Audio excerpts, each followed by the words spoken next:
I was just curious about that to see how many were licensed maybe, but not educated in social work. And then finally, if you could raise your hand for me, are you currently somebody that's doing supervision?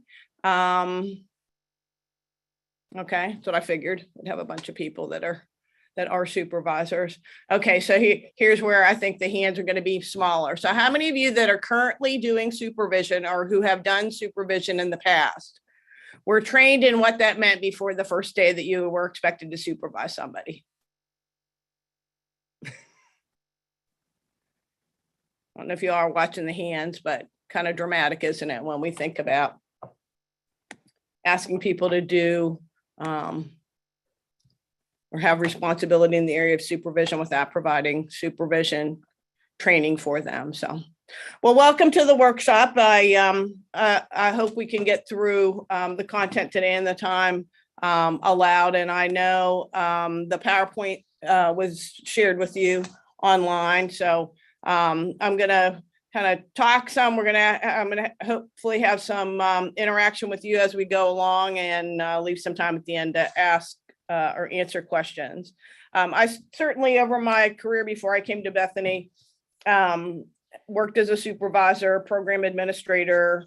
And so the idea of the risk associated with supervision is something that I had to do. And now as a faculty member, we try to prepare students for ethical practice. So certainly familiar with the Code of Ethics on a regular basis in terms of reviewing it with students and helping them learn the nuances of the code sections. But supervision is a kind of a complicated issue because while there are some code sections within the NESW code that speak, I think, kind of directly to, I think there are some other code sections that maybe aren't quite so apparent at first sight, but that certainly would impact someone in supervision. Okay, there we go. So just so we're kind of on the same page to start with, supervisory risk is the legal principle of vicarious liability, and the term is respondeat superior, which means that supervisors can be held responsible for work performed under their supervision. Right. And this applies not just in social work, but in many areas of work, and certainly most areas of, any kind of professional work that individuals are doing. The idea of if you're working with a certain credential, in our case, a license, then folks working under your supervision, could present a challenge for you as a professional if they're not necessarily upholding the ethical principles that you have agreed to abide by, right? I think this is particularly challenging, this second sentence, and I've been in situations with all of these things listed, particularly challenging for those that supervise employees who do not have a social work degree, right? So individuals with other bachelor's degrees, but not a social work degree, so psychology degrees or education degrees, that category that we call, other affiliated human service degrees. Paraprofessionals, so individuals without a degree, so high school educated individuals who are serving as direct care workers, as case aides, a variety of mental health technicians, right, that may not necessarily have any education beyond high school, and student interns. And again, as a faculty member at Bethany, we place students regularly for their field placement internship. So we are well aware of the idea that those students are practicing under somebody else's license. And so, I think that's an area, certainly other professions might have similar issues with kind of the complexity of this, right? So when we think about objectives, excuse me, hopefully by the end of the session, you'll understand supervisory risk. We will have explored the ethical issues related to supervision, and we will explore methods to minimize risk. I saw some hands raised.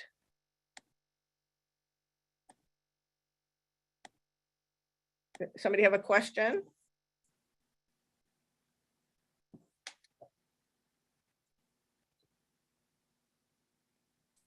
Maybe your hand's just raised from when I asked you to raise your hand and you didn't put it down.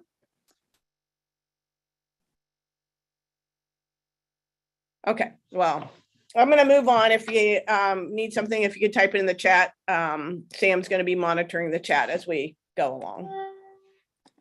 Okay, so this concept of respondeat superior is most commonly used in tort actions, right? So this is when people sue one another, right?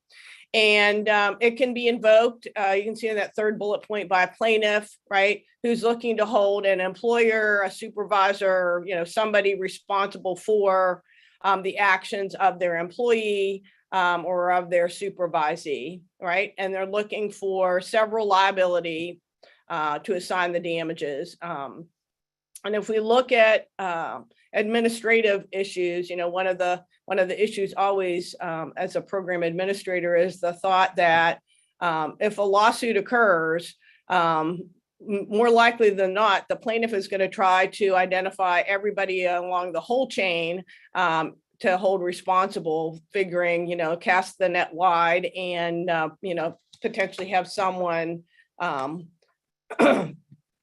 could act on that, right? So it's a common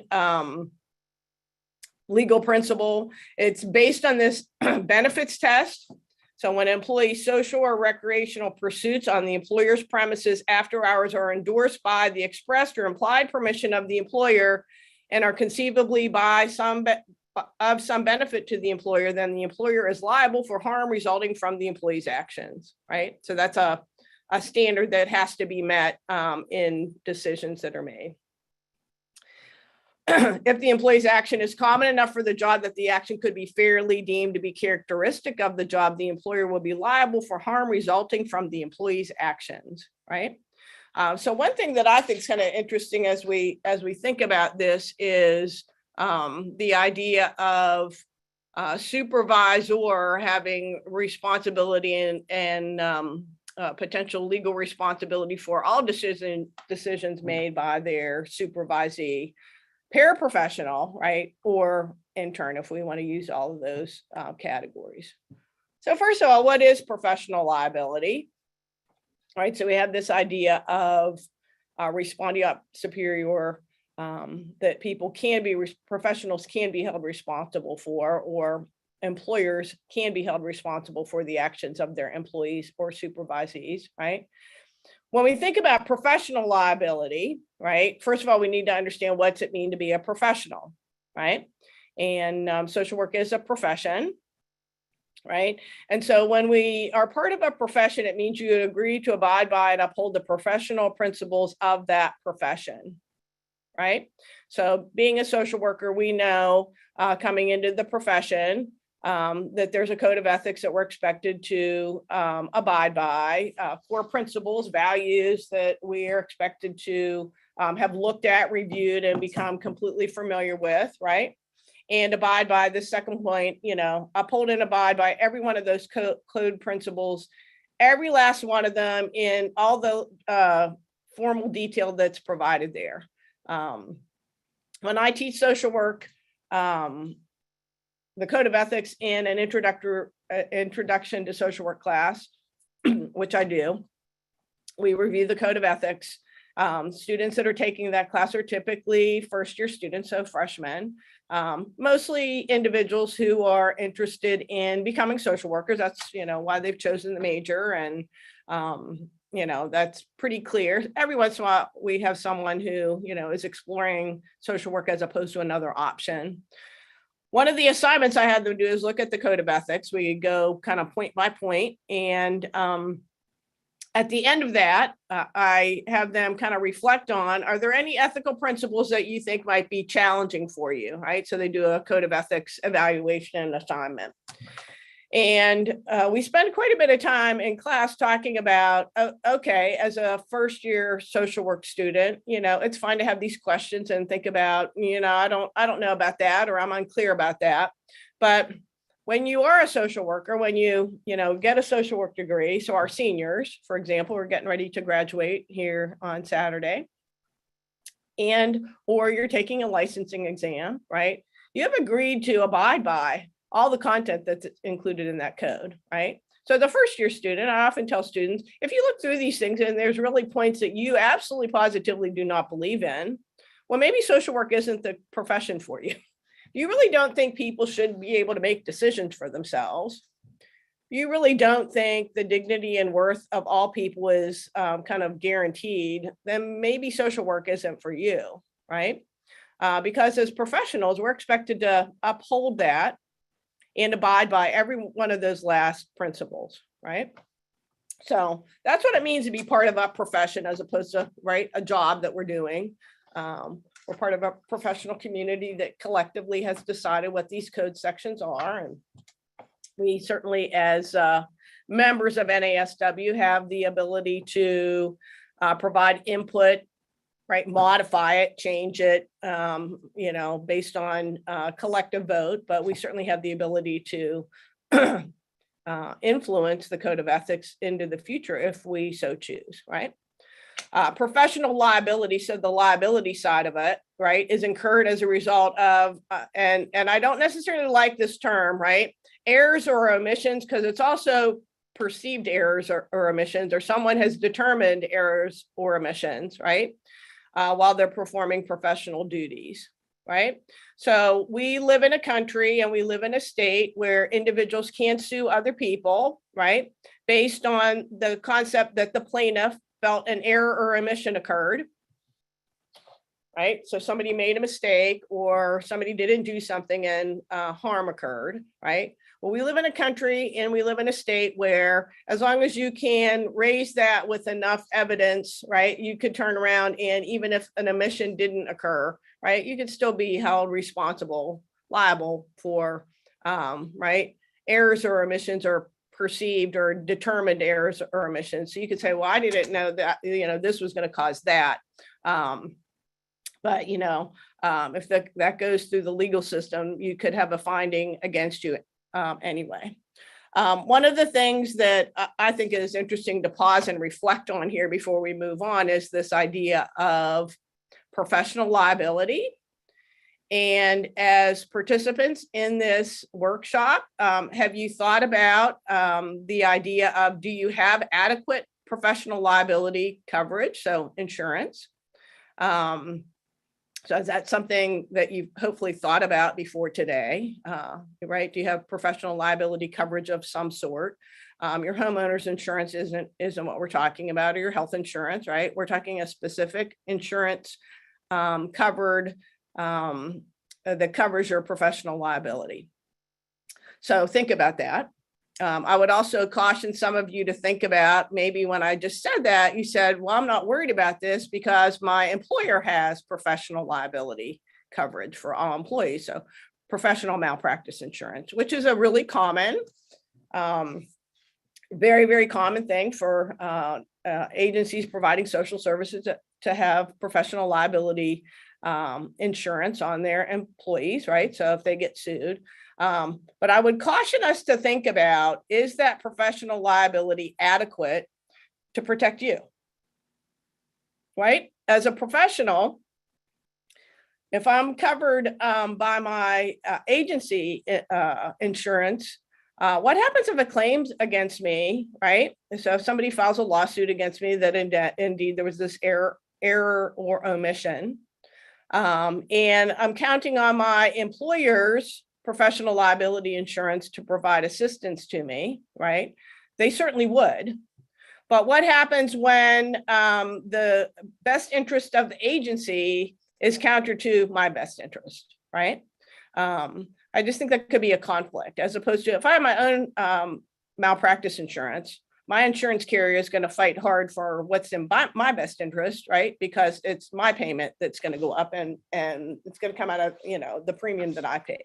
So just something to think about there. Another thing that I'm kind of curious about you thinking about, or would like you to think about, is when you complete your professional liability insurance application, most of them have a statement in there about supervision. Are you supervising people? And that's an area where if things change, you want to go back and look at your insurance coverage to make sure indeed I'm supervising someone now who's maybe a paraprofessional. Right? Do I need to contact my insurance carrier and alert them to that, and potentially, right, have the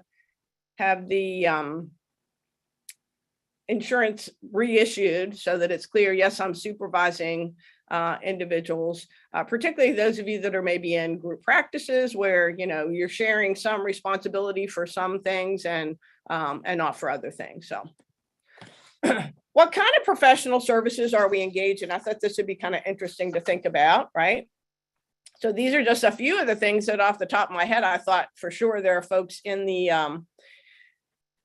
session here that you are doing, or you have someone at your agency that is doing, that you maybe have supervisory oversight of. So case management services, discharge planning, linkage and referral, behavior management, intake and discharge, therapy or counseling, straight supervision, right? So if you're a larger agency, you might be doing, supervision for the whole practice area, or Sam mentioned before, some of you came into the session, clinical supervision. So you might not have administrative supervision for a staff person, but you have some kind of clinical supervision for them, right? And then administration, you're a program administrator. So you have ultimate responsibility for everybody, right? All the billing, every last service provided. Those are just some of the professional services that I'm sure many of you are engaged in. Okay. Supervision is anytime we take responsibility, whether clearly stated or not, over another person's work, then we're supervising them, right? So this is one of those technical areas that I think sometimes people get a little too hung up on in terms of, well, I'm not clearly this person's supervisor because it doesn't say on paper that I'm supposed to be supervising them. Okay. Or I'm not supervising them because I don't have administrative authority to supervise them, right? So this little gray area that exists as we kind of look at what kind of responsibilities, do we have clearly based on our job description, somebody else's job description, organizational charts, right?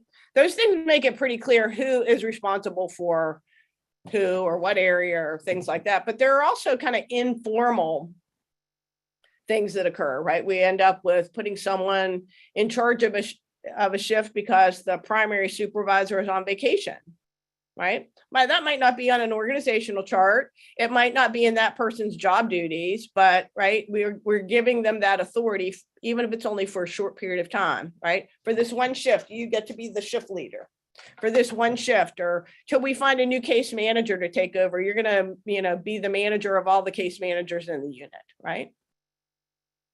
Supervision can be formal or informal, clinical or general. We're going to talk about that a little bit more here as we go on, right? But, we need to think about that idea of some supervision is formal. Later on, we'll talk about performance reviews. I think those are pretty formal thing that most people do, as opposed to informal. Walking around the unit and I see something and I, address it right then and there. That might be a little more informal or a lot more informal, right? Clinical supervision, right? So you have folks that are doing therapeutic interventions and, you want to make sure they're practicing ethically and doing, specific interventions or not, right? Or more general, we just need to make sure, kind of all the policies and procedures. All those things are supervision, right? And they look very different, but they all have the same risk. And that's the important thing to think about. They all have the same risk, formal or informal, whether you're doing it in a really structured way or in a less structured way, right? Clinical or general. And I would also caution you to not think about one being more or less likely to create a problem, right? There could be big potential problems with supervision in a formal, right? So again, when we're looking at like performance evaluations, but informally, if I'm walking around a unit and I give someone direction and that direction's wrong, there's not even maybe any mechanism for me to prove that I told them to do something, right? So we need to just be aware of that, right? Supervisors need not control all parts of the work to be considered a supervisor. So for example, you could be, somebody that's in social work education, right? We have field instructors for the person, the social work professional responsible for the student. But at many agencies, we have someone that we identify as a task instructor. So someone who lacks the social work credential that's required to supervise field education, right? But that task instructor nonetheless is a supervisor, right? They're the ones telling the student day to day what to do, right? And so it might only be for, today, your field instructor is on vacation today or going to a meeting. And so that person's assigned to a task instructor. They're still the supervisor, right?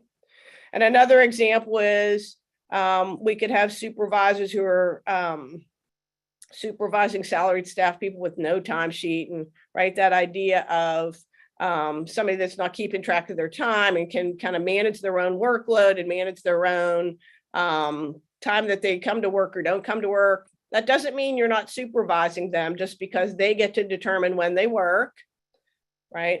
And here's the best example I can think of with that, like contract therapists, right? So you're a contract therapist and you're coming in based on a schedule that you've designed, right? So you're coming in today noon to 5 because you have clients every hour on the hour noon to 5. And then you're not here for a couple of days because you're going to a workshop or attending the social work conference, right? That doesn't mean someone at the agency isn't supervising you, right? Somebody's potentially saying you can do it that way. So we need to think about those things as we're talking about social work supervisory risk, right? So 3 primary areas when we think about the code of ethics, and I have some of the individual code sections here in upcoming slides. We have obviously an ethical responsibility to our colleagues, right? So our other colleagues, social work professionals and others, right? So our colleagues that we work with.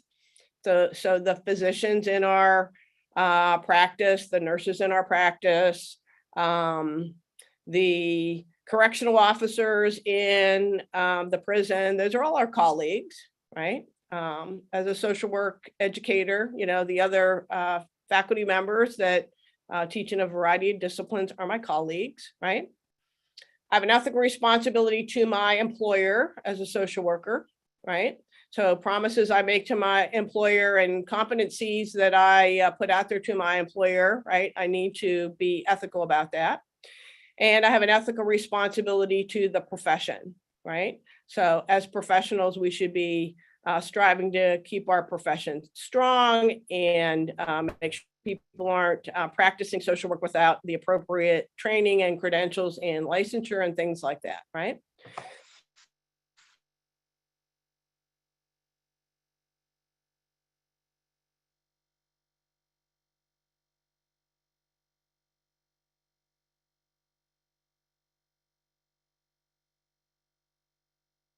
Colleagues don't think they're being treated fairly by the employer, right? That might create an ethical dilemma. Or I have an ethical responsibility to my profession. So I have an ethical responsibility to make sure, right, that the social work profession is seen in high regard, and my employer doesn't think that's so important. Or here's the one that I think is pretty common in practice. My employer refers to people who are not. So am I upholding the responsibilities of the profession, right? At the same time, I'm maintaining,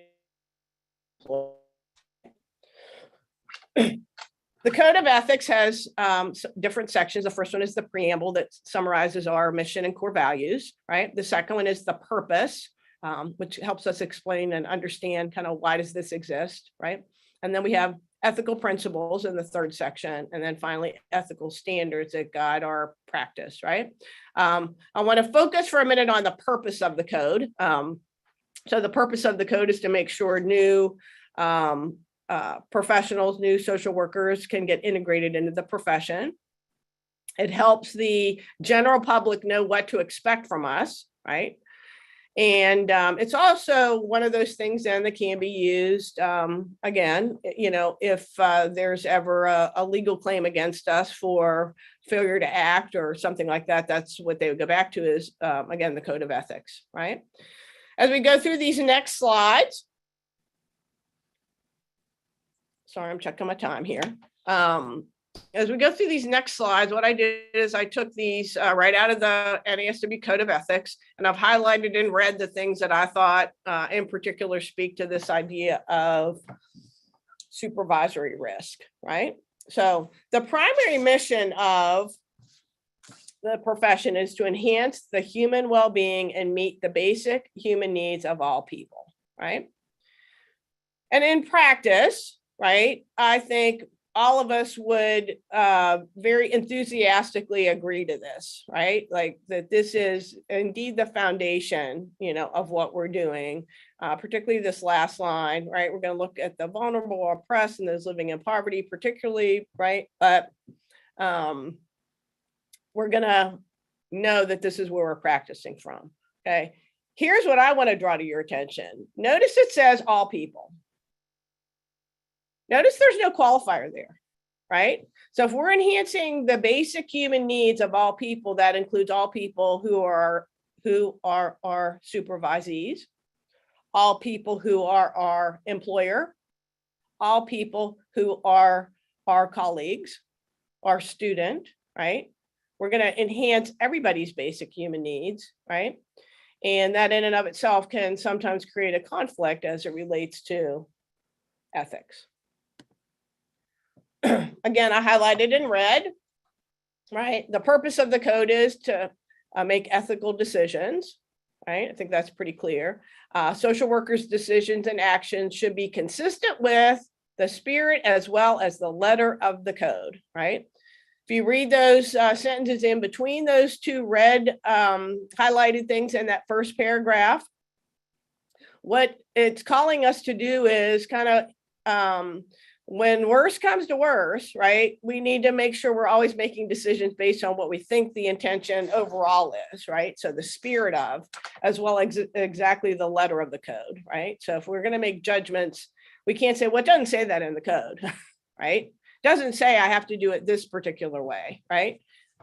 We need to, you know, use that to drive all of our decisions.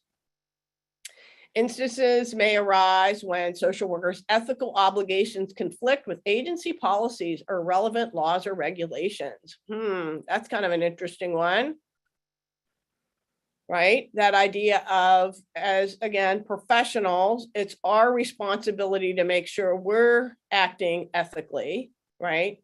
And we can't claim, well, the agency policy, I just had to follow the agency policy, right? Knowing that that agency policy maybe conflicts with a ethical principle that we're held to, right? Or, you know, laws or regulations, right? So we have laws or regulations that are out there driving our practice, right? The code actually tells us when we see those things, we should seek to change those things, right? Agency policies that are not in line with the principles, we should seek to change those policies, right? If there are laws or regulations or unfair or inappropriate funding streams, we should seek to change that, right? We must make a reasonable effort to resolve the conflict in a manner that is consistent with the values, principles, and standards expressed in the code, right? So if we have conflicts, we need to try to be professional about it and resolve it, right? So that is challenging sometimes for some of us, right? Again, as we're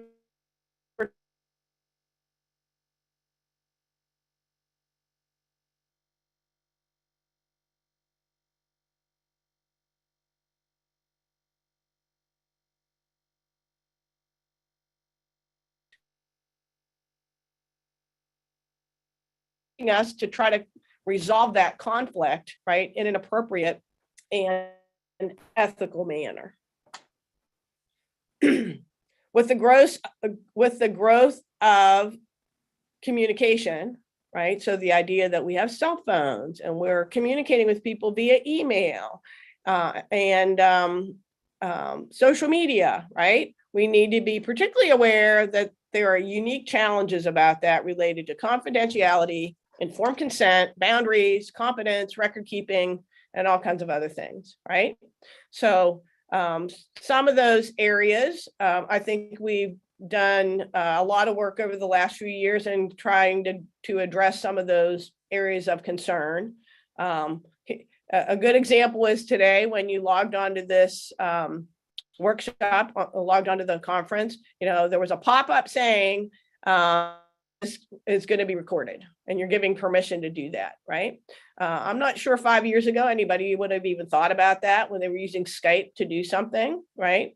I also know in practice, those were not options for most people in practice to do telehealth and things like that, right? So we need to be aware, though, as technology changes, right, we have an obligation to do that, again, including as it relates to supervision, right? So we need to be really aware if we're going to communicate with a supervisee, right, that I need to be, and when we just think about some of these issues here and communication, I shouldn't be sending a mass email out to everybody on the team if it's really something private that I need to deal with a particular person, because that's a confidentiality issue, right?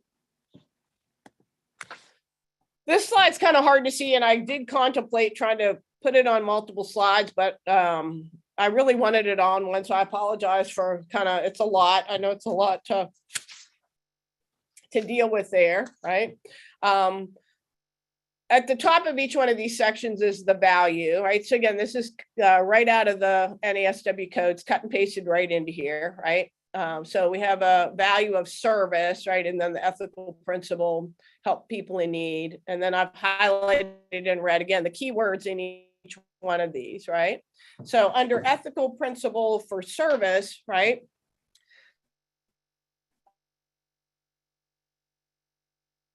Looking at this is the idea of this last line here. Social workers are encouraged to volunteer some portion of their professional skill, right? Again, as a social work educator, and many of you beneficiaries of this same kind of concept, and potentially paying it forward as we speak right now, social workers provide supervision to students in social work programs in the form of internships, right?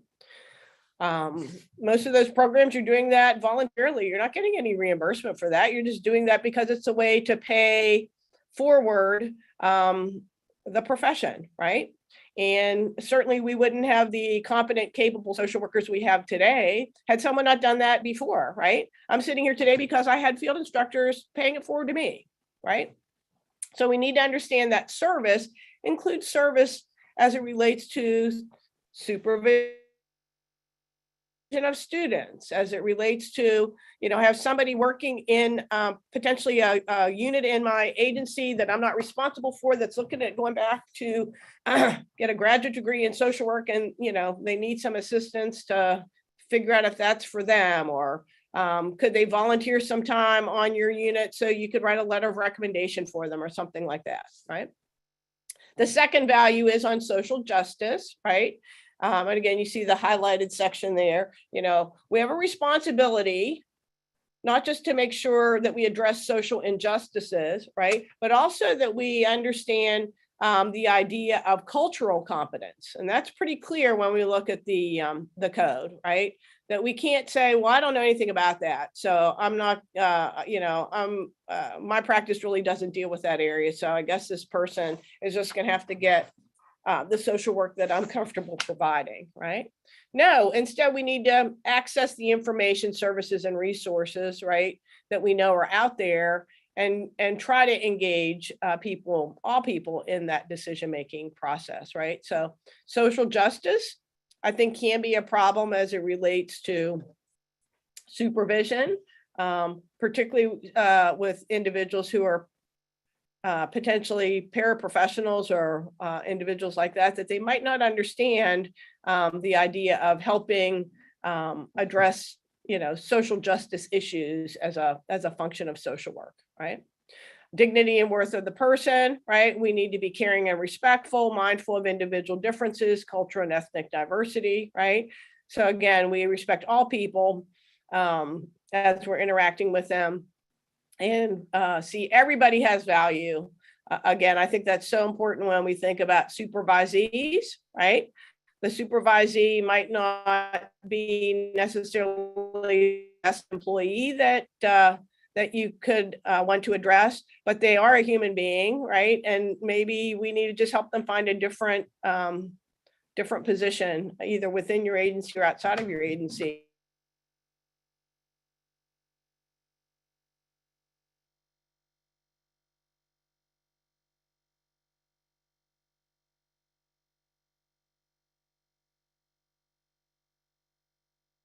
Promote, restore, maintain, enhance the well-being of individuals, family groups, organizations, and communities, right? So we have a responsibility to try to instill in others the value of human relationships. So we're all in this together. Let's all work together is a good thing to think about with supervision. Integrity, right? We need to continually be aware of what's the purpose and standards, and then apply them consistently, right? So again, integrity is one of those areas that when we're looking at supervision can be an area of particular challenge, if we have people who really don't understand the ethical principles we're operating under, right? And then they try to bend them somehow, try to get us to bend them somehow, right? And then finally, competence. Social workers, right, need to continually increase our professional skills and knowledge, and only practice in areas where we have competence, right? And so if we're not competent, that's why I asked the question at the very beginning, if we're not competent in supervision, right? So that doesn't mean you have to go through training to get to be a supervisor, but if you're not competent, if you really don't have the basic skill set to do that, right? Should you be doing that, right? Because the code says we should only be practicing in areas where we have competence, not where we can get competence, right? So we have all these different ethical standards, right? Some of them we already talked about, but these are the 6 areas, right? We're not going to spend too much time talking about clients, though there are some client sections here coming forward. We've already talked about colleagues, practice setting, or employer, right? As professionals, right? And then the profession. So here are some sources of dilemmas or problems that I've identified. Right. So again, this is the code section in its entirety. I decided to do it that way because I have a hard time sometimes when people pull sections out and we look at them kind of individually, particularly looking at, some of you may download this presentation and look at it in the future, or use it yourself to do some training with others at your agency. I thought it was helpful to just have the whole thing there, and that and then just highlight the sections, right? So section 104 is titled competence, and that's exactly what it's dealing with, right? So point A, we should provide services only in areas where we're competent, right? Competent only within the boundaries of my education, training, license, certification, consultation, receipt, that whole list, right?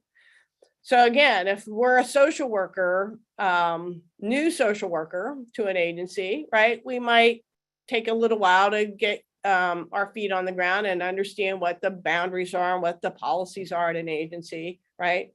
But do I have the education, training, skills, licensure, whatever, to provide those things, right? And if so, right, then I can be doing those jobs under supervision of someone, right, until I am feeling competent to do that, or my supervisor is feeling that I'm competent to do that, right?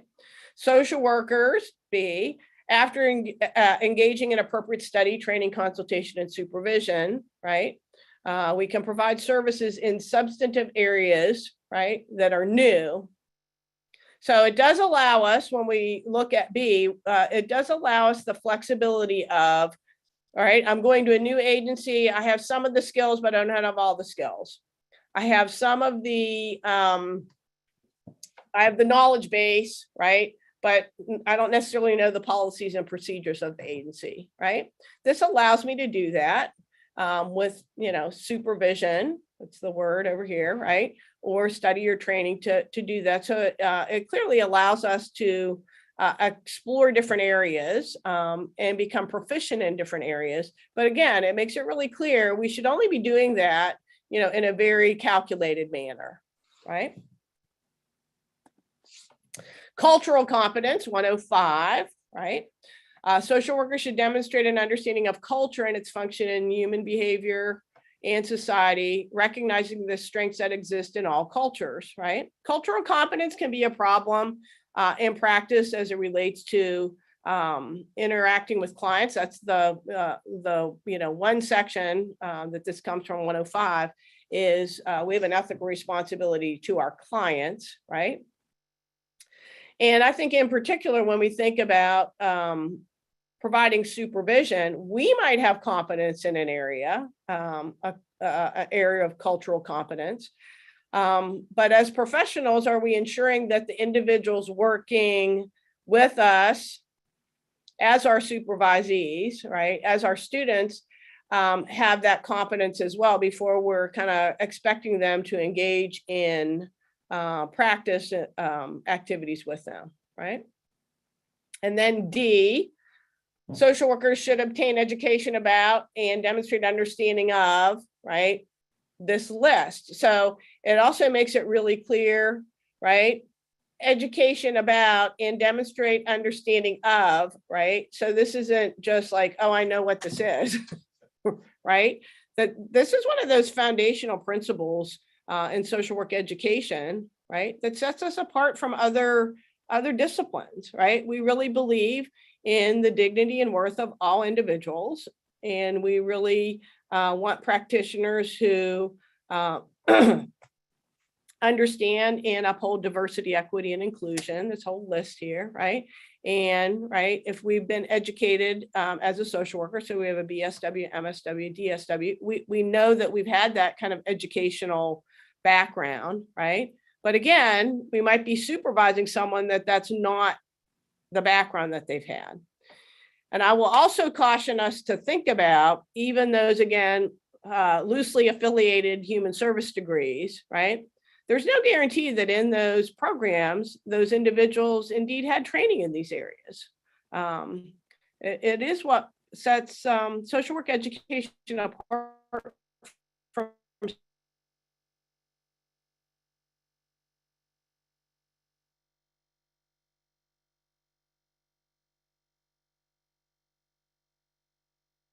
would indeed embrace this, right? There's no guarantee.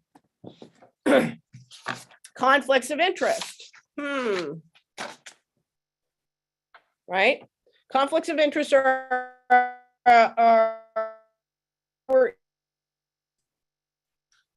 Melanie, you're So glitching six, out so from it's in time to the, time. I don't know if there's anything you can do to improve your connectivity on your end, but just wanted to make sure you knew. I can, if I pause for a second, I'll walk to my office and plug into the internet there. So hold on.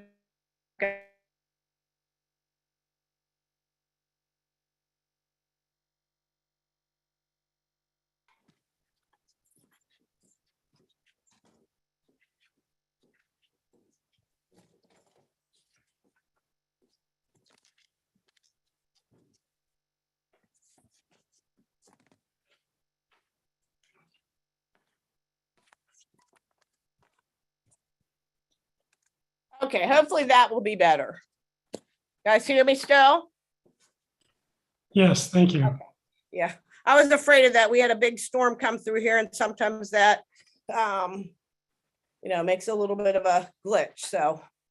Okay, so conflicts of interest, I think I'm going to go back another one, right? Conflicts of interest are a challenging When again, this is 106, so clients, right? Well, again, if we go back to an earlier slide, we're expected to make decisions based on kind of the flavor of all of this, right? So when I think about conflict of interest, I think about that also as it relates to supervisee, supervisor relationship, supervisor, field instructor, student relationship, right? Those same concepts, even though they're maybe not specifically in the code section, we could use these to guide our interaction. That idea of why do we think this is an important concept as we deal with clients, right? Well, we think it's an important concept as it relates to clients because we understand once we have a professional relationship with someone, right, that should be the only relationship they ever have with us, right? So we could use that same concept as we're thinking about working with students or supervisees and things like that. As someone who, came up through the ranks, so, I started in social work practice as a social worker at an agency and then progressively got promoted. I can tell you firsthand, there are challenges when you do that, when you're somebody's colleague one day and then you're their supervisor the next day. That is something that most people can't kind of come to terms with. And I'm sure some of you in this session have experienced that as well, or you've been promoted, right? And so now you have responsibility for oversight of or supervision of some of the very people that you sat next to the week before complaining about the agency with, right?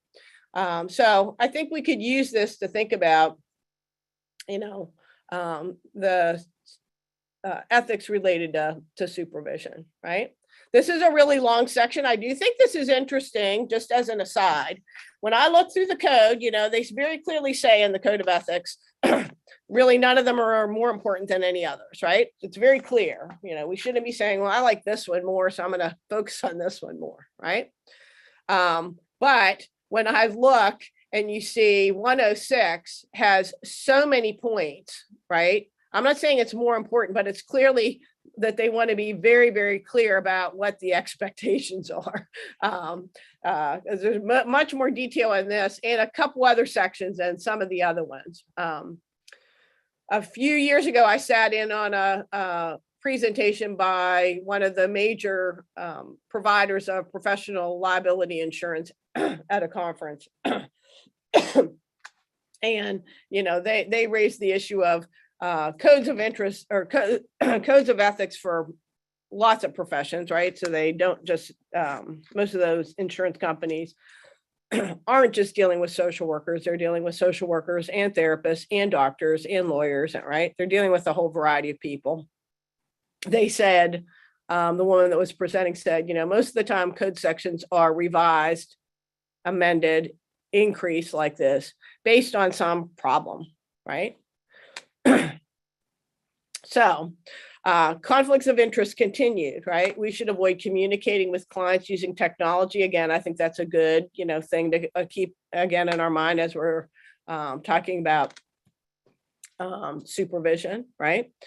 We should be aware of posting personal information, where personal affiliations, accepting requests, right?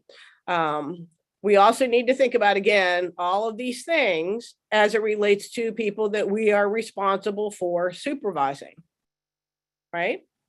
So if I have a student going into field placement, we spend time during our orientation with the student saying, you might find yourself at an agency where clients are asking you to friend them on Facebook, right?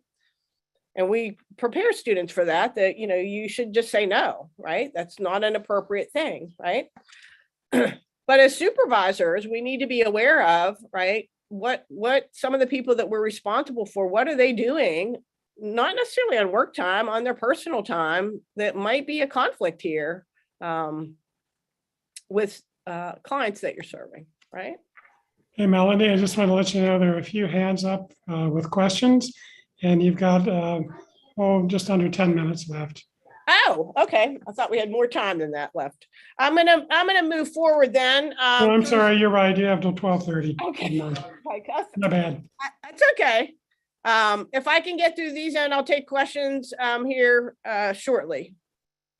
We should not discuss confidential information, right? So same thing, privacy and confidentiality is this is 107. This is a client issue, right? Not disclose information discussed with clients, right? So we need to make sure our supervisees understand those code sections in particular, right? That they shouldn't be going out as a paraprofessional talking about clients again, and we don't have to identify a client by name to be disclosing enough information that confidentiality is broken, right? So we need to make sure we're preparing folks for that. Termination of services, right? I think this one's particularly interesting as it relates to supervision. When you think about, you have somebody that you're supervising and a couple scenarios. They don't want to turn around and tell individuals that they're leaving their job because they don't want to deal with, so they're voluntarily quitting, right? They don't want to tell people that because they don't want to deal with, the people getting upset or whatever, they just don't want to deal with it. Okay, we have an ethical obligation to make termination easy for clients, not harder for clients, right? And then think about if you had to terminate an employee, so you have to fire an employee, right? So you're firing them, for something that they did or didn't do with potentially no notice or coming into work today and you're going to terminate them. Today's your last day of work, right? Meanwhile, we have a responsibility to make sure those services that individual is providing to our clients are not impacted, right? Respect, notice this whole one's in red. I think that's kind of interesting, right, to think about. We should treat our colleagues with respect, not criticize them unjustly or, right, verbal, written, electronic communication. We should cooperate with our colleagues and colleagues of other professions, right, to serve the best interests of our clients, right? So we should be respectful in everything we do with our colleagues. And hopefully, work together effectively. But, again, this B part, when we talk about performance reviews, one person's constructive feedback could be perceived as someone else's unwarranted negative criticism. So we need to think about that. If we have disputes with our colleagues, right, we should seek to resolve them and resolve them ethically and responsibly, right? So we should not be, purposely trying to create conflict. Again, this workshop's about supervision. So supervising two supervisees that are having conflicts with one another. I'm sure some of you in the workshop have had to deal with that. That's particularly challenging. People get dug in and they don't want to compromise. They don't want to even be in the same room with somebody else, right? And as the supervisor, right, how are you going to resolve that conflict when people, right, they just don't want to see eye to eye there? So, that's an ethical dilemma that's clearly right in the middle of the idea of supervisory risk. Right?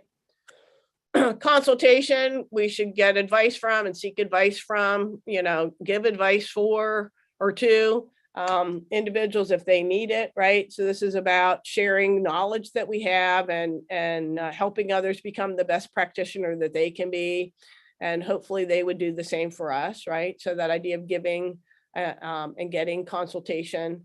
Again, when I think about students in placement, a lot of consultation happening, right? They need to oftentimes ask a lot of questions in order to understand, what's going on. Or we will tell students, if you don't understand what your field instructor's identifying or saying about a particular topic, ask if you can consult with somebody else about that. Is there, right? So you're asking about budget and finance and your field instructor doesn't know, well, ask if you could consult with somebody else on that. Impairment of colleagues, right? So 208, right? If we know that our colleague has some kind of impairment, we should be seeking to address that. So if we had a supervisee, right, that we thought was impaired, we have an ethical responsibility to address that. That can be challenging. It can be very difficult, but it's one of those areas that, again, as a professional, we need to embrace this and say, yes, I'm willing to do this, right? And the list in A, right, based on personal problems, psychosocial distress, substance abuse, mental health difficulties, right? These sometimes can be really challenging. In most areas of work, right? Individuals that are working have a right to privacy as well. They have a right to not come to work and have to tell their supervisor, right? Any of these things, right? But if it starts impacting the work that they're doing, you might find yourself as a supervisor dealing with the actions, right, of somebody that then when you're thinking, it's like, wow, I think they're having some severe psychosocial distress.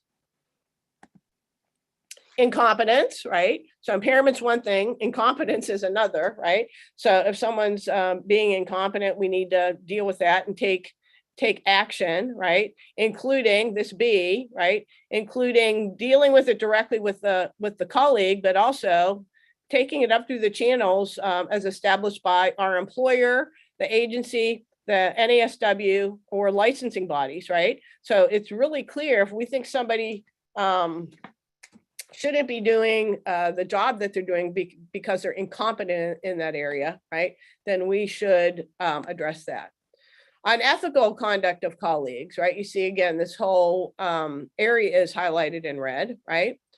We should make sure we're, preventing and correcting unethical conduct, knowledgeable about policies and procedures and, how we would go about doing that so that we're not dealing with that kind of when the situation presents itself, right? Using the resources we have available through the national NASW or the West Virginia NASW. So calling up and, consulting, again, going back to that consultation principle. I have an employee who, right, and I'm concerned, right? I'm concerned about their unethical practice. Can you give me some advice? If you have professional liability insurance, the insurance carrier probably has a hotline that you could call, right? So there are lots of resources there that we can use, right? We should also, right, address if we think a colleague has been unjustly charged with something unethical, right? So one of the challenges, I think, when we're looking at unethical conduct, again, as supervisors and thinking about paraprofessionals or individuals with other college degrees, so other baccalaureate degrees or master's degrees, right, or students.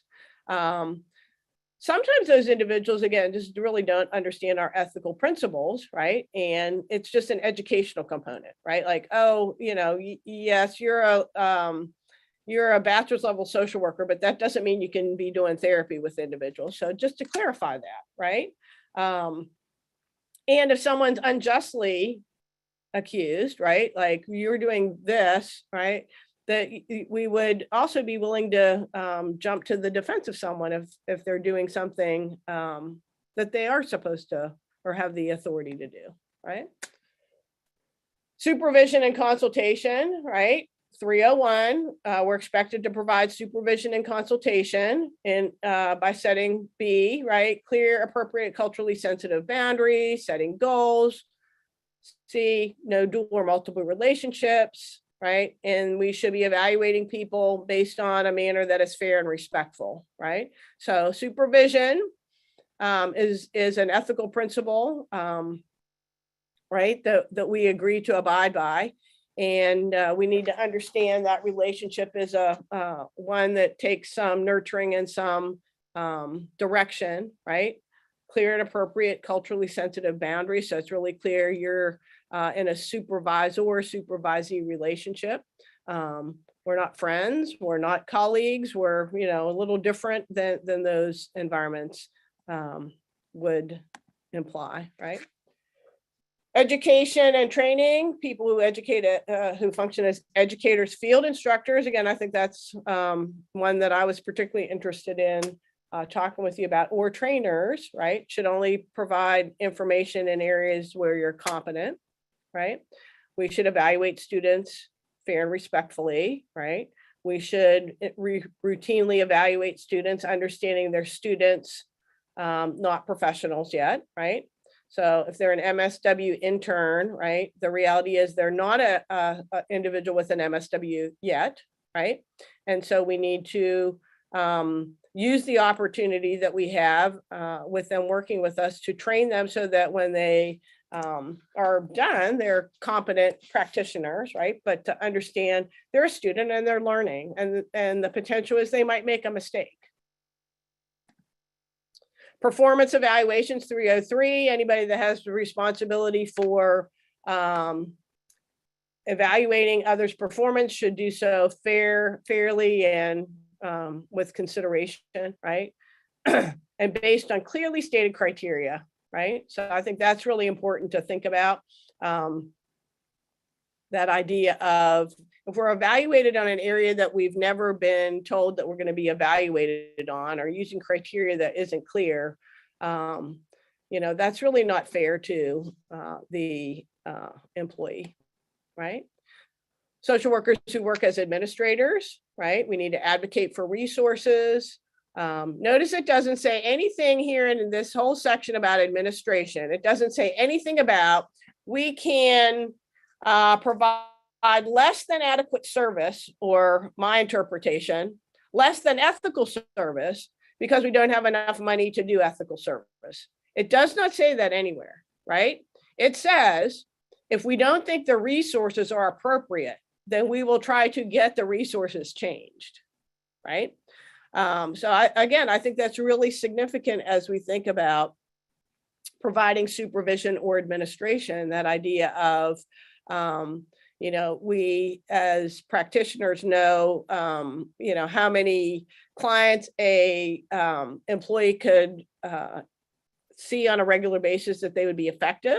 I know some of you probably work in organizations where that number is grossly kind of ignored, right? So for example, you could see, insert a number here, 40 clients a week, 20 clients a week, that's actually the caseload someone should have. And meanwhile, the case managers at your agency have 100 clients, right?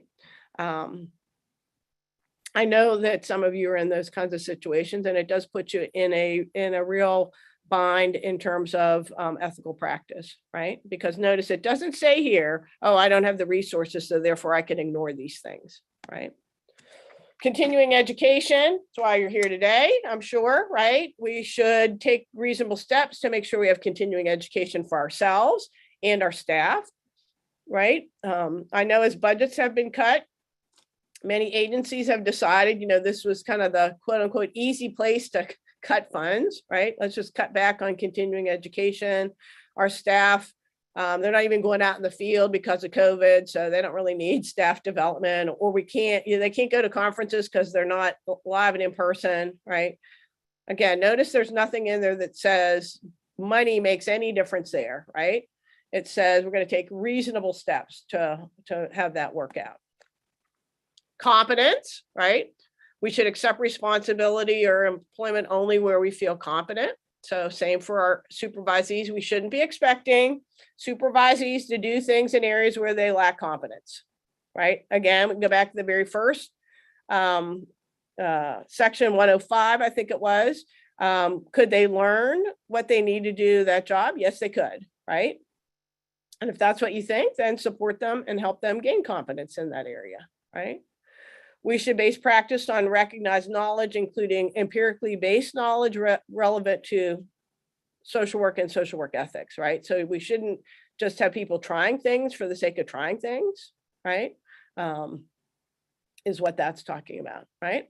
Social workers should not discriminate. I think, again, hopefully we all embrace that from the very beginning. But again, we're talking about this from a supervisory perspective. So we also have to make sure the people we supervise are not engaged in practice that is discriminatory, right? So we need to make sure individuals are practicing in that way, right? We need to give credit where credit's due, right? So 408. So if we have supervisees doing the bulk of the work on a project, right? We should give them credit for that project, even if it's right. You're an administrator, you're a supervisor, and it's actually your responsibility and you've delegated it to, right? There's nothing wrong with that, right? But you should acknowledge the hard work of the other individuals that contributed to that. I don't know if any of you have ever been in a situation where you've worked really hard and you have not received an acknowledgement for that work. I know I have, and it's frustrating. It's kind of deflating, right? So we need to acknowledge and give credit where credit is due as professionals, right? We need 501, uphold the integrity of the profession, promote high standards of practice.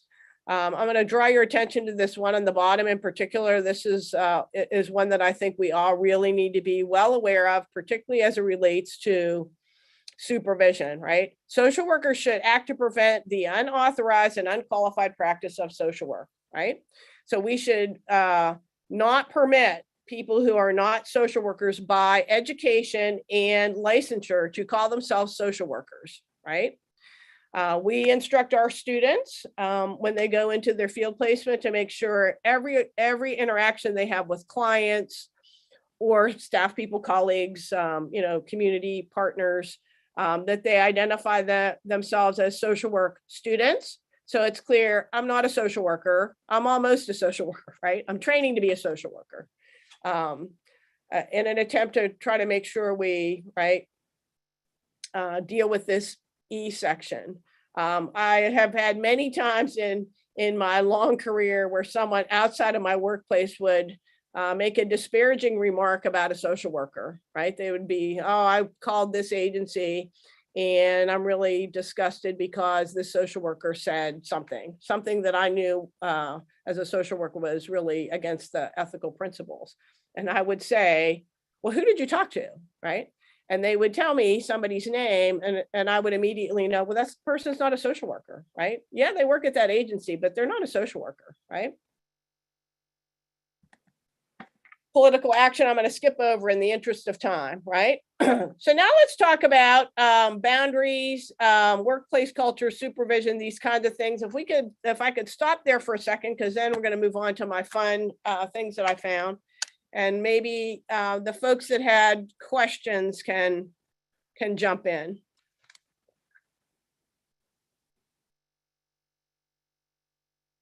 Anybody?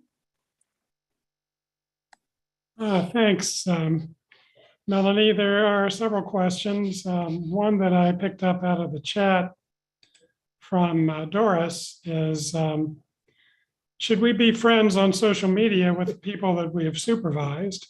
I'm not sure whether she means presently or in the past tense, but yeah, I see that. That's, I think, a difficult thing. And I think a lot of it depends on, how far back in history you supervise someone, if it's, in the past tense. It also depends kind of what you're doing on social media, I guess, is the other thing I would say. I know some of the folks in the room here potentially are my Facebook friend or something like that. I'm a very boring Facebook person, and I try to keep things as professional as I can there. So, I understand the concern with that, but I think you really have to look at what's your current relationship, what's your past relationship with that person, and what's your social media presence. Like, what are you doing on social media? What kind of engagement are you having there? Is it, so my frame of reference is kind of this. When I look at my social media page, I think about, these are the same conversations I have with people in the middle of Kroger's, right? Yeah. So they're not really anything other than polite conversation. And really, so much of this is about being conscious and aware of where you are, what you're doing, and who you're talking to, and to be intentional about it. And I would often tell people, somebody may complain about you, rightly or wrongly. What you need to be able to do is document your thought processes and be able to prove that you had ethically evaluated the situation based on your skills and knowledge, and that you weren't just winging it. You know? Absolutely. Well, and particularly when we look at, and again, I think probably a lot of you in the room had the same experience I had, and that is you're working someplace and there's an opportunity to get promoted or to take on a different role, right? And so you go from being somebody's coworker to being somebody's supervisor, or maybe not even that person's supervisor, but you have supervisory authority. I think those are really challenging things. That's why I pulled up this slide, this boundaries, you know. I think it's really hard for people to, you know, have a friendship and a work relationship at the same time. Now, I know some of you are probably, they're like, well, no, that's not true. I can do that, no problem. I have all kinds of people that I work with that I'm friends with. And I couldn't go to work every day if I wasn't friendly with or had friends at work. I understand that. But it's also really difficult if you're ever in a position where you have to fire one of those people, right? Fire them because of downsizing, address a problem, you know, so boundaries are a big issue. And, you know, I do think it's helpful to think about, the code has a section about one relationship forever and ever with the client. And that's really a wise thing to think about with our colleagues as well. One relationship forever and ever with our colleagues. And that doesn't mean you can't be friendly with, doesn't mean you can't have kind of a better relationship with one colleague as opposed to another colleague, right? But boundaries. You had also touched on the fact that in West Virginia, a lot of people are required to have a social work license that do not have a social work degree, right? Because of where they work. And you know, the West Virginia licensing law kind of bends over backwards to help facilitate that. But what people don't often realize is that the West Virginia Code of Ethics adopted by the licensing board is the NASW Code of Ethics in its entirety. So all of the points that you've been making today are legally binding on all licensed social workers in West Virginia. And if you've come into the field without a degree, then you really kind of have a lot of catching up to do. Well, right. You know, particularly when you think about like the complexity of it, and the idea of, you know, these principles can sometimes be kind of in conflict or challenging to one another. Again, that idea of I have a responsibility to my employer, but I also have an responsibility to my colleagues, and right. I think those are really tough things that as social workers we wrestle with every day. All of us do, but you know, if you've come into the profession with a different degree, you know, yeah, I think you have some catching up to do in terms of, you know, just how complex that can be. Thank you. Let's see if these hands that are raised are still extant here. Tanya Sexton, did you still have a question? No, I'm good. Okay. Kevin Huff.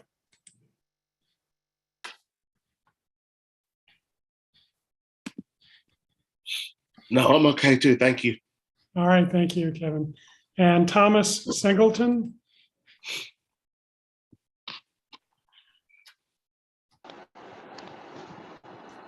We left these folks out there with their hands up for a long time. I know.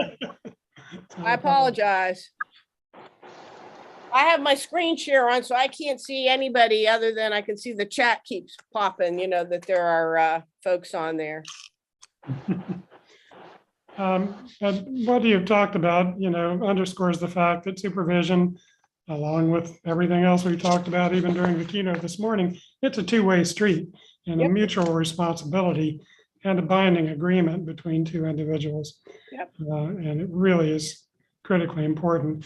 And what you've talked about today bridges both clinical supervision and non-clinical supervision settings, which is also important. But folks may also wish to know that the licensing board is working on specific supervision for clinical supervisors that would be required to help folks who are finding their way to the licensed independent clinical social worker license. Well, I'm going to move on real quickly, just because I think some of these horrible things that I put up here, these memes, and my favorite, Dilbert, he's coming up here. I just was think wondering about Jason there. I think okay. Jason. Jason and the mask on your slide there. Oh, Jason and my mask. Oh, yeah. So I just think that's kind of funny when you think about, right, your supervisor's watching you. Like, I would hope supervision is, again, that mutual relationship of respect. But I know sometimes people feel like, oh, my supervisor's just watching me, so they can catch me doing something. I think it's very important as we think about kind of how to handle or, what to do, to be clear with your expectations, right? And sometimes I think as supervisors, we do get this sentiment, that idea of we want people to do things exactly the way we're doing it, right? And particularly if you're looking at like clinical supervision or, other professionals doing, particular areas of practice, if we really believe that they're professionals, right? If we really don't have any ethical concerns about them, we should give them the flexibility and the latitude to make decisions on their own. And that might be a very different decision or a very different intervention or something that I would do, right? But if they're professionals and that profession is driving their practice, clients will benefit from that. Our agencies will benefit from that. And there's no advantage to kind of being micromanaged and thinking it all has to be done my way, right? I know that can feel particularly stifling sometimes with, just do it my way. It's an easy way to kind of go down the road to employee burnout. Similar sentiment here, that idea of, right? And the other thing I wanted to say about this when we think about meeting, again, some of you in the chat, I'm sure, or in the workshop, I'm sure have had this happen. I've been in meetings where, you got 20 people sitting in a room for a staff meeting, and they proceed to address something, some issue that's a problem. And you spend an hour talking about a problem to come out of the meeting and have 19 of the 20 people saying, why did we talk about that, right? Well, we talked about it because one person had a problem and the supervisor decided we were going to do it in a group format instead of just dealing with that. So it's also a good reminder to think about, we don't need to have meetings, particularly team meetings or group meetings, to deal with things that are better managed one-on-one, right? Also thinking about having meetings, I think it's good to schedule regular meetings, get in that routine of kind of regularly checking in, and that way you have kind of an easy way to provide feedback, as opposed to the dreadful, well, I need to meet with you today about something that I don't want to tell you about, that then most people get, a knot in their stomach and, get a lot of anxiety about. We need to understand, right? We can give people direction as supervisors, right? Doesn't mean people are going to take your suggestion. Again, go back to our basic ethical principle. We believe in self-determination. We believe people get to make decisions for themselves. Even our supervisees, right? They can make their own decisions. So I can give them kind of the options and give them direction and give them suggestions, but they ultimately have to decide if they're going to do something or not. Right? I love Dilbert. I used to have a Dilbert screensaver, right? I think he's that is very funny, right? I think this is kind of funny when you think about, you missed all of your goals because of poor management, right? Well, wait till I review you. Kind of that idea of, it is a two-way street, and if you want to have an effective employer relationship or supervisee relationship, right? Our goals need to be developed together, right? If you're the manager of a unit, supervisor of a unit, and you have things that need to be accomplished, right? I find more often than not, if you just sit with the group and say, these are the things that need to be done, let's try to figure that out between all of us, right? People do tend to play to their strength, right? And so that's not necessarily a problem, right?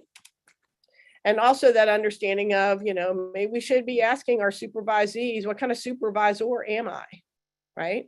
Maybe that would be helpful for me to be a better employee myself, right?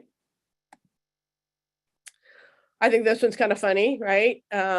Sometimes I look across the office at my coworker and think it must be wonderful coming to work and being completely useless as it relates to performance reviews. Unfortunately, I think sometimes in the workplace, we do have people who not necessarily bad employees, not necessarily bad people, just, not the best fit, right? And we should pick up on those cues, right? We should pick up on that idea of if people are coming to work and they're not engaging in the work that is to be done, right? Then maybe we need to ask them why. What's going on? Is there something going on in your personal life that is getting in the way? Is the work that you're being asked to do something you really are not comfortable doing, and you're afraid you might make a mistake that presents a whole other set of ethical problems or problems for clients, right?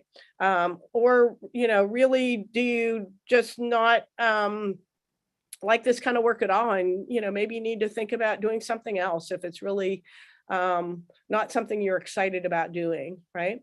We do really difficult work, and it's not cut out. Everybody's not cut out for that kind of work, right? Again, it doesn't make them bad people. It just means maybe this is not the best fit for them, right? And we're not doing anybody any favor letting them continue. And the most important, we're certainly not doing our clients any favors, and we're actually potentially harming our clients, right? If we allow people who really are not of the right mindset continuing in practice, right? Right? The idea of an annual performance review, right? I know sometimes people, say it's time to do your annual performance review and people roll their eyes, right? Oh my gosh, I have to sit down I have to schedule time next week to do my performance review, right? Performance reviews really shouldn't be that way, right? Performance reviews should really be just a culmination of how things have been going over the last year. Nothing should be shocking. Either way, nothing should be shocking good, nothing should be shocking bad, right? Because you should have had continual discussion along the way. I always look at performance reviews when I was supervising lots of employees, kind of like treatment plans for clients without the treatment side of it, right? But that idea of we're going to set goals, we're going to check in regularly how you're doing towards those goals. At some point in time, we might need to modify them because you met them, right? So add some more, or because things change, right? That's how performance reviews can effectively be used to enhance performance, right? Documentation, right? We need to continually think about, indeed, keeping a paper trail. Those are incredibly important, particularly if, unfortunately, you have a supervision problem, right? And again, if we go back to the very beginning, supervisory risk, right, also includes the idea of things happening when you had no concept something was happening, something was taken out of context, right? So the more you get in the habit of just documenting those regular supervisory interactions with your employees, the better, because you just never know when that documentation could be called up with, hey, wait, this person, this employee is saying you never told them that the policy was something, right? That then, that you never told them that it was an ethical principle that they couldn't share client information. And meanwhile, they did that. You better turn around and have documentation. Oh, yes, I did. I did that the very first day when they came and we reviewed the policies and procedures of the agency, including confidentiality, right? Don't celebrate overworking. This is my new poster in life, right? I think way too many social workers get caught up in working at organizations where the more you do, the more you're asked to do. And the more you're asked to do, the more you're asked to do. And then we celebrate it with, you're the employee of the year because you've worked 80 hours a week for the last week. Isn't that great? right? I do think it's wonderful that we recognize people that have worked incredibly hard for individuals. It's, you know, what makes us who we are. It's what makes our state a better state, our nation a better nation, all those things. Yes, right? But as professionals, we have to have a balance. We have to have some separation between work and personal life, or we get burned out and then we don't help anybody, right? So that's a really important thing when we think about ourselves doing that as supervisors, right? And also the idea of expecting that from our employees, right? As our supervisees, that idea of a healthy work-life balance is a good thing. And we shouldn't be expecting people to work, you know, 60 hours a week after week after week. And then thinking, you know, just by saying, oh, you know, great job, that's enough, right? In conclusion, I wanted to kind of run through some kind of easy tips or some bits of advice.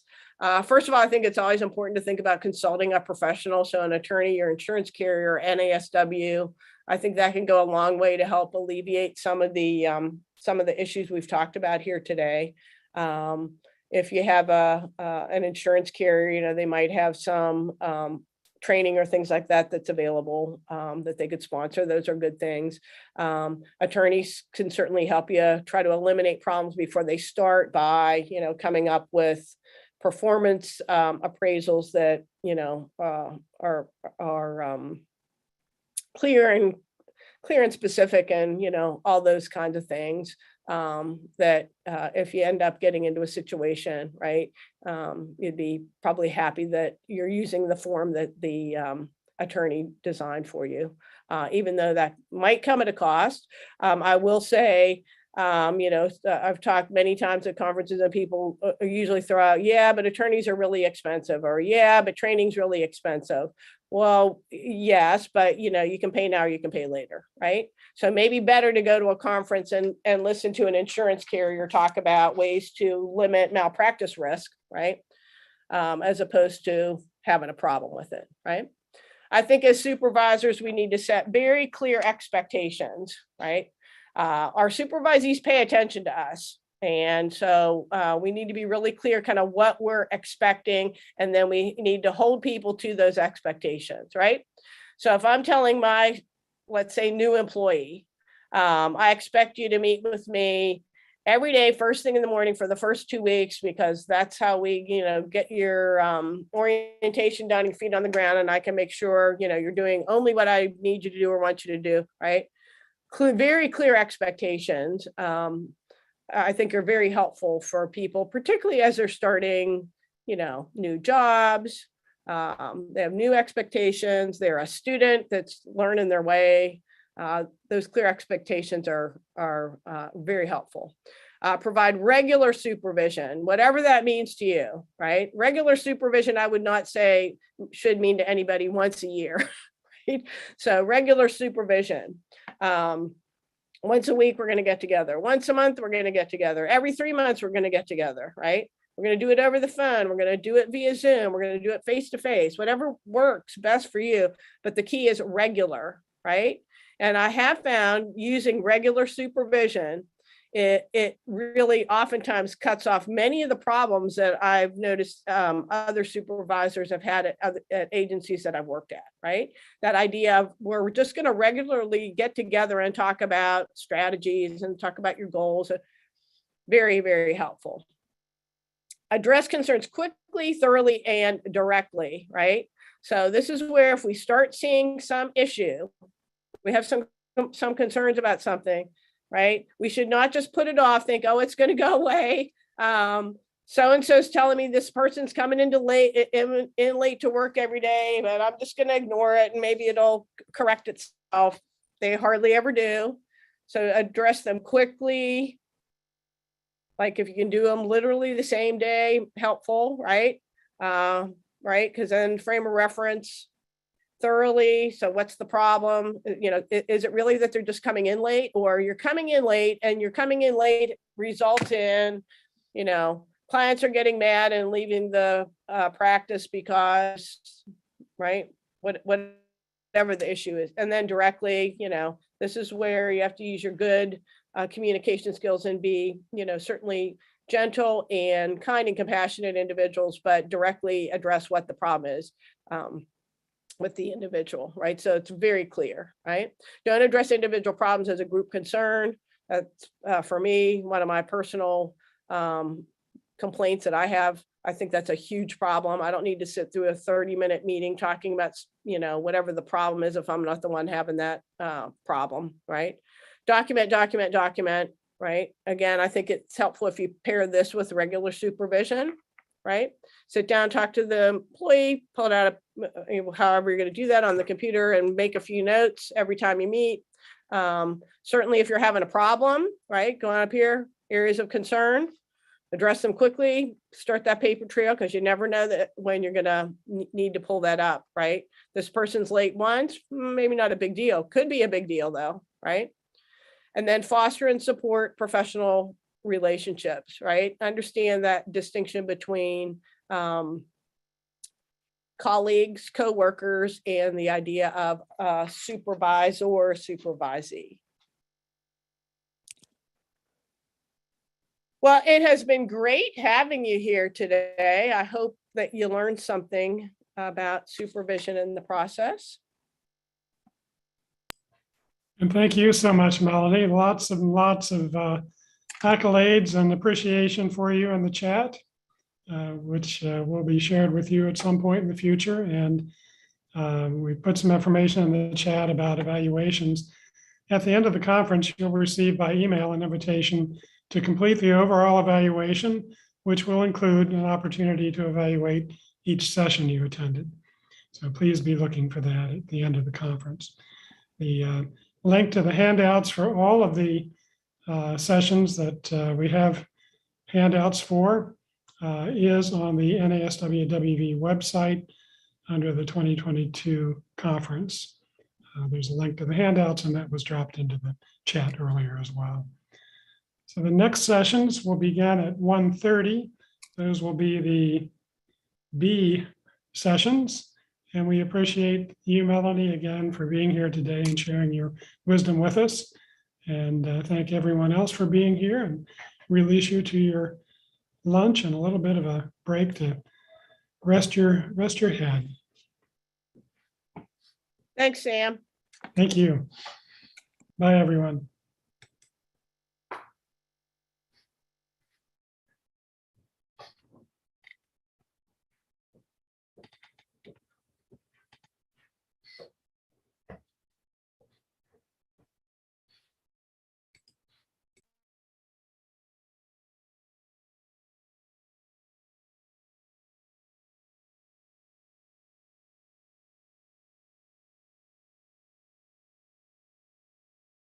All right, are you guys all finished there? I'll go ahead and, Yep, we just wrapped up. Thank you. all right, I'll go ahead and drop the conference. Thank you. And the meet and greet